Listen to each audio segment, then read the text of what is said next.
in the purpose of raising the world to a higher level of human consciousness that we are all capable of bringing a unique contribution.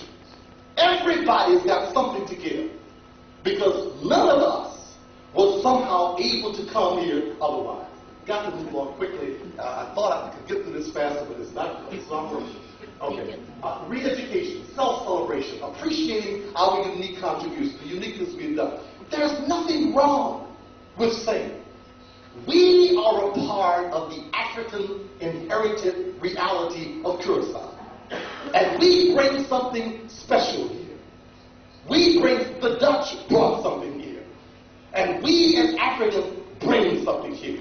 Not just our labor, not just our suffering, not just our economic situation, not just those things that define us as being a needy people, but if you deprive people of the right to take care of themselves, produce for themselves over the course of like nearly 4 generations, then they are needy.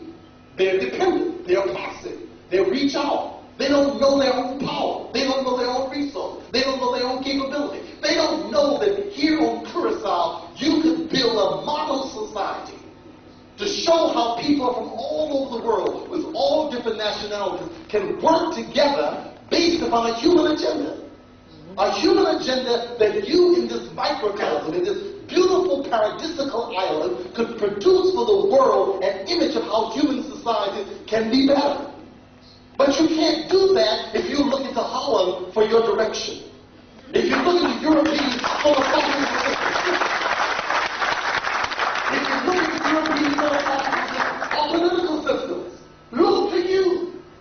Look to your own experience. Look to your own survival. Look to your own greatness. Look to your own dignity. Look to your own perseverance. Look to your own tenacity. Look at the strength that has let you operate without resources, without economic resources, without material resources, without an army. You've never had an army here. But you've been able to survive without going to war against people. So you have a lesson in peace to teach the so-called most civilized nations in earth. You have never enslaved anybody here. Teach the world how to work with human beings without having to enslave them. Teach the world about how to live with people who persecuted you, who misused you, who abused you, who deprived you of your humanity. Teach the world that I can rise above that. I don't have to go and tear down your government to prove I'm bad. I don't have to send my fighter jets to get back at you. I don't have to practice revenge. I don't have to have trials of old crimes. I can start where I am today and let you be as human as I can be. You can do that here, but you can't do that if you don't understand your uniqueness, if you don't understand your specialness, if you don't celebrate who it is and what you bring. And the fact that you can form a common vision that goes beyond the divisions of history, but you can transcend those only in terms of appreciating yourself. You must develop courage. You must be a courageous person in order to do that. To do the work that I've done for the last 30-some years took courage.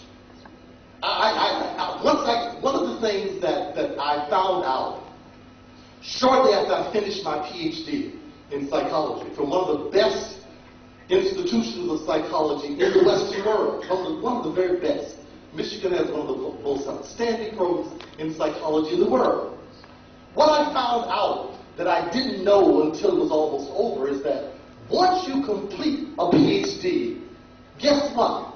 They can't take it back. Once they award the degree, it's permanent. No matter how angry they get with you, no matter what, because they can put you through all of these things you have to go through to demonstrate that you can do what they say you need to do. And once you have gotten the degree, your PhD is as legitimate as anyone else's PhD. So if you want to rewrite psychology, voila, rewrite it. They have to somehow give your word as much legitimacy as their word. You are no less a psychologist than anybody else who ever wrote a book, wrote a theory, or devised. But the thing that makes most people stay in line and continue to talk about the psychological inferiority and the inability for black black people to operate as effective in cognitive mastery as do white people in the life of effective motivation, the family disorganization, and all the other things that psychologists say about us. That somehow, as long as the reason they continue to say those things is because they don't have the courage to say, if I am so bad, if I am so stupid, if I am so backwards, if I am biogenetically inferior, why then do I have a degree in your people, from your people, who declared by their own admission that I did their stuff as well as they could do it, or better in some instances? If I'm so inferior, why then am I still here? For 300 years, they tried to wipe out literacy, wipe out my humanity, wipe out my civilization, wipe out my spiritual identity, wipe out everything that made me a human being. But still, I'm here, dignified, respectable, civilized, actually a critique of civilized culture. I can raise questions about the kind of barbaric behavior of people who declare war on other people without justification and tell a lie to do it.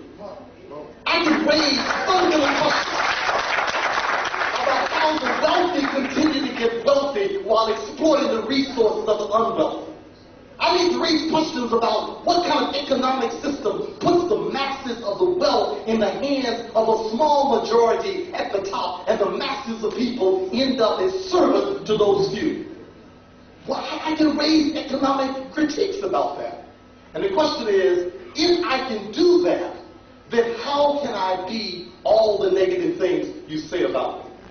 If your children are dancing to my music around the world, if you spend most of your time enjoying my creativity as a means of your sport,